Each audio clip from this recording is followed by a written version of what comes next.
Au nom du Père et du Fils et du Saint-Esprit. Amen.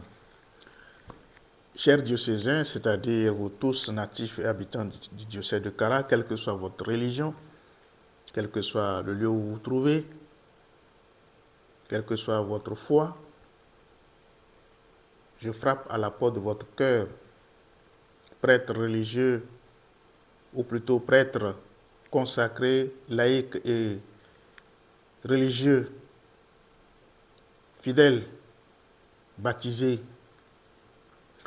Dans quelques jours, c'est Noël. Noël est donc à nos portes.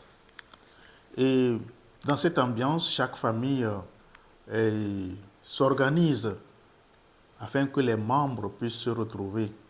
Pour faire quoi? Goûter à l'atmosphère unique et irremplaçable que cette fête crée et est capable de créer dans nos vies. Et quelle est cette atmosphère? L'atmosphère de grâce vécue par la Sainte Famille de Nazareth. L'atmosphère vécue par les anges et les bergers de Bethléem, la nuit sainte, où le ciel s'est uni à la terre, où le Messie vit le jour. Gloire à Dieu au plus haut des cieux et paix sur la terre. La paix, le grand don de Noël, et pour que tout dans le monde contribue à la gloire de Dieu. C'est dans ce climat, chers diocésains, que je m'adresse à vous, en pensant à chacun, en pensant à ce que nous avons vécu ensemble durant toute cette année 2023, l'année qui est sur le point de s'achever. Action de grâce au Seigneur pour ce temps de grâce qu'il nous a accordé, encore une fois dans sa bienveillance et dans sa providence. Je me permets de rappeler à la mémoire de notre foi et de notre cœur quelques événements. Jubilé de certaines communautés religieuses, consécration de chapelles et d'églises, le pèlerinage spécial vécu sous forme de congrès eucharistique, les baptêmes, les confirmations, et ceux qui se sont unis dans le Seigneur, devant le Seigneur, en prenant l'Église à témoin, les ordinations sacerdotales. Je remercie tous, toutes, chacun et chacune, pour la part que vous avez prise au cours de ces événements de grâce. Ce furent des occasions de vivre de manière perceptible et avec foi ce que c'est que la providence dans nos vies et dans l'histoire de nos diocèses, de nos familles. Dans cette rétrospective, je voudrais aussi mentionner de manière synthétique ou symbolique l'orientation explicite du thème de l'année pastorale 2023-2024 qui nous invite à revoir le soin que nous apportons à nos différentes célébrations eucharistiques, de vivre la liturgie comme expression de foi et de communion. Je saisis l'occasion aussi pour remercier vous toutes et vous tous par qui le Seigneur ne cesse de donner à l'Église, au diocèse de Kara, à l'évêque, les moyens de la mission.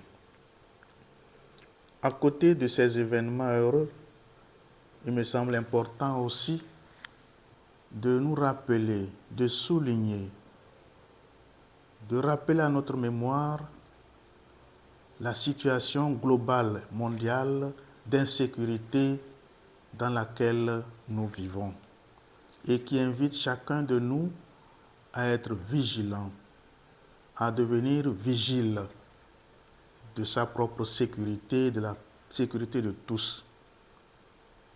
Nous savons depuis quelques mois ce qui se passe dans le septentrion. Nous remercions le Seigneur pour les efforts des uns et des autres. Nous savons que dans cette situation, certains de nos frères civils et militaires ont été rappelés au Seigneur, peut-être au moment où ils s'y attendaient le moins. En remerciant tous et chacun pour les efforts que nous faisons afin que la sécurité revienne dans cette partie, nous prions pour le repos en Dieu de ceux et celles qui, malheureusement, y ont trouvé la mort. Et nous remercions tous ceux et celles qui s'investissent pour un meilleur avenir dans ce milieu, pour une meilleure convivialité.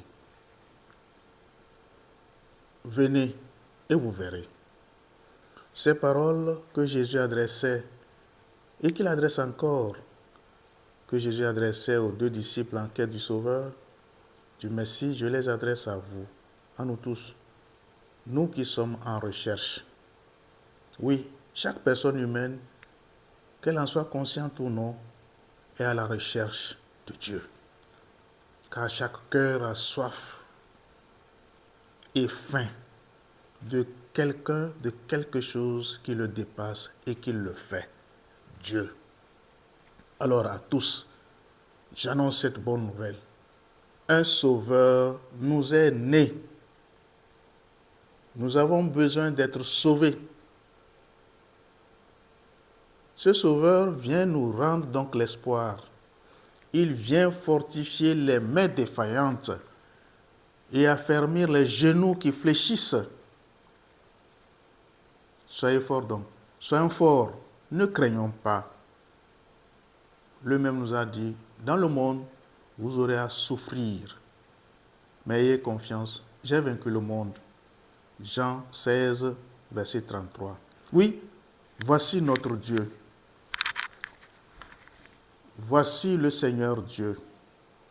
Il vient lui-même et va nous sauver. J'ai cité là Isaïe. À vous tous, chers diocésains, fragilisés par la maladie et ou par la souffrance, ou vous qui souffrez sous le poids de l'âge, à vous dont la vie a fait face à de grands vents contraires, à vous, jeunes, vous qui êtes chers d'abord à vos parents, puis à la société, à l'Église, à vos éducateurs, vous qui cherchez à donner un sens à votre vie. Je souhaite donc qu'avec la venue du Sauveur, du Messie, que se lève pour vous tous, pour nous tous, un soleil nouveau. Confiance, joyeux Noël et bonne fête. Et que Dieu Tout-Puissant vous bénisse, le Père, le Fils et le Saint-Esprit. Amen.